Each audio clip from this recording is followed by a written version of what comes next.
کۆبوونەوەکەی ئەمڕۆی مەسرور بارزانی و قوبات تاڵەبانی وەکو ڕووداوێکی سیاسی کەموێنە لە ڕەوشی سیاسی ئێستای هەرێمی کوردستاندا تەماشا دەکرێت، چونکە پەیوەندی بە ململانیەکی سیاسی توندەوە هەیە لە نێوان دوو حیزبی سەرەکی هەرێمی کوردستاندا کە زیاتر لە 7 مانگە درێژەی هەیە. لە 7 مانگی ڕابردوودا پەیوەندیەکانی یەکێتی نیشتیمانی کوردستان و پارتی دیموکراتی کوردستان لەو پەڕی ئاڵۆزیدا بووە، تەنانەت وەکو جعفەر شێخ مستەفا ئەندامی ئەنجومەنی باڵای سیاسی یەکێتی و جێگیری سەرۆکی هەرێم لە پشکی ئەو حیزبە گوتی مەگەر لە شەڕی ناوخۆدا دۆخی کوردستان ئەوەندە خراپ بوو بێت. قوبات تاڵەبانی جێگیری سەرۆکوەزیرانی هەرێم و سەرۆکی تیمی یەکێتی لا کابینەی نوێم لە کۆتایەکانی مانگی دەی ساڵی ڕابردوودا بایکۆتی کۆبوونەوەکانی ئەنجومەنی وەزیرانی کرد، لەو کاتەدا نەیشاردەوە کە بەهۆی نیگەرانیەکانی لە پارتی بەشداری لە کۆبوونەوەکاندا ناکات، بەڵام وردەکاری زیاتری لەبارەی نیگەرانیەکانی باز نەکرد. سەرباری بایکۆتی قوبات تاڵەبانی بەڵام تیمی وزاری یەکێتی تاوەکو 21 دوانزەی ساڵی ڕابردوو بەردەوام بوون لە کۆبوونەوەکانی ئەنجومەنی وەزیران، بەڵام پاش نزیکەی 2 مانگ لە بایکۆتەکەی قوبات تاڵەبانی ئەوانیش هەمان هەڵوێستیان وەرگرت. لەو کاتەوە تاوەکو ئێستا قوبات تاڵەبانی و تیمی یەکێتی بەشداری هیچ کۆبوونەوەیەکی ئەنجومەنی وەزیرانیان نەکردووە، بەڵام وەزیرەکانی یەکێتی لە دیوانی وەزارەتەکانیان دەوامی ڕۆژانەیان دەکرد و کاروباری هاوڵاتیانیان ڕای دەکرد.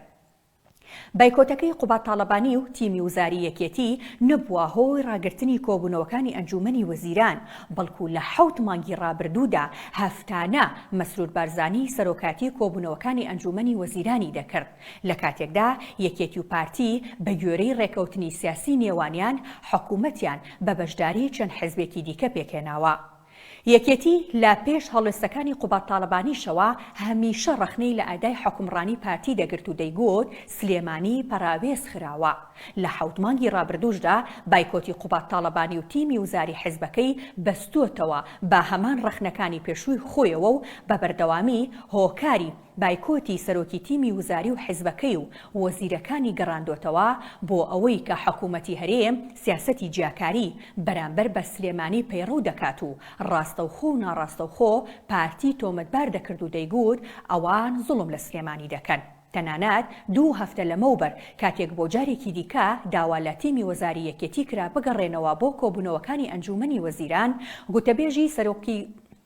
گوتەبێژی جێگیری سەرۆکوەزیرانی هەرێم گوتی کێشەی موچەی سلێمانی چارەسەر بکەن، اینجا باسی گەڕانەوەی تیمی وزاری یەکێتی دەکەین، واتە یەکێتی بە هەموو شێوەیەک ناکۆکیەکانی 7 مانگی ڕابردووی بە دۆخی دارایی و خزمەتگوزاری سلێمانیەوە گرێدەدا، بەڵام لە بەرامبەردا پارتی بە هەموو شێوەیەک ڕەتی کردوێتەوە هۆکاری ڕەخنە و نیگەرانیەکانی یەکێتی پەیوەندی با زوڵمکردن و پەراوێز خستنی لە سلێمانی هەبێت و لە ڕێگەی بەرپرسە باڵەکانی خۆیەوە قسەیەکی دیکەی کردووە.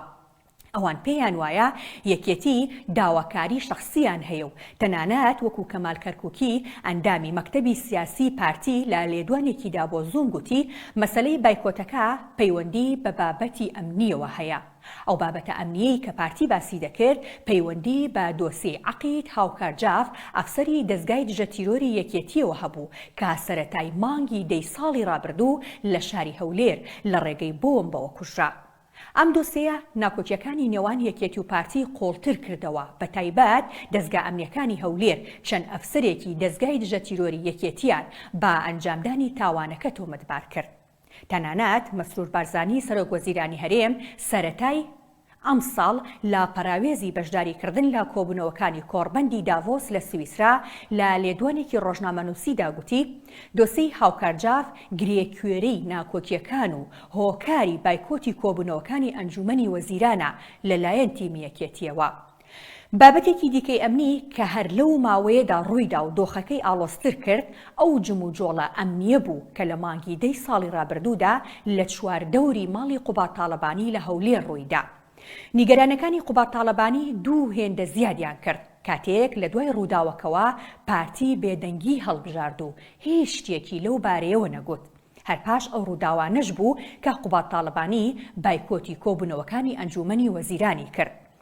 یەکێتی و پارتی لە چەند مانگی ڕابردوودا بەردەوام بەو دۆسیانەی کە باس کران یەکدیان تۆمەتبار دەکرد.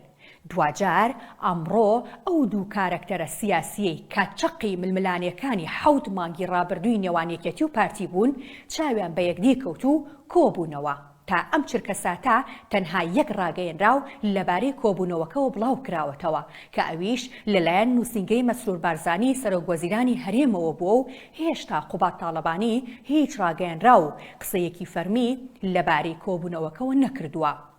بە جۆرەی ئەو ڕاگەیاندراوی کە لەلایەن نووسینگەی سەرۆکوەزیرانەوە بڵاو کراوەتەوە مەسرور بارزانی و قوبات تاڵەبانی لە کەشێکی ئەرێنیدا تاوتوی کێشە و گرفتە دارایی و ئیدارەکانی بەردەم حکوومەتی هەرێمیان کرد و هەردوولا کۆک بوون لەسەر چارەسەری گشت کێشەکان بەڕێگەی گفتوگۆ. بەڵام هێشتا ڕوون نییە کە ئایا لە پاش ئەم کۆبوونەوەیەوە قوبات تاڵەبانی و تیمی وزاری یەکێتی کۆتایی بەبای کۆتا 7 مانگیەکەیان دەهێن و دەگەڕێنەوە بۆ کۆبوونەوەکانی ئەنجومەنی وەزیران یاخود لەبارەی دۆسەی دارایی سلێمانی کە یەکێتی پارتی پێتۆمەتبار دەکرد و لەبارەی دۆسەی عەقیل هاوکارجاف کە پارتی یەکێتی پێتۆمەتبار دەکرد چ بڕیارێک دراوە؟ چونکە ئەگەر لەسەر ئەم بابەتانە ڕێک نەکەوتبن دوور نییە جارێکی دیکە ئەم دۆسەیانە نەبنەوە باگرێک کوێرەی پەیوەندیەکانی نێوان هەردوولا.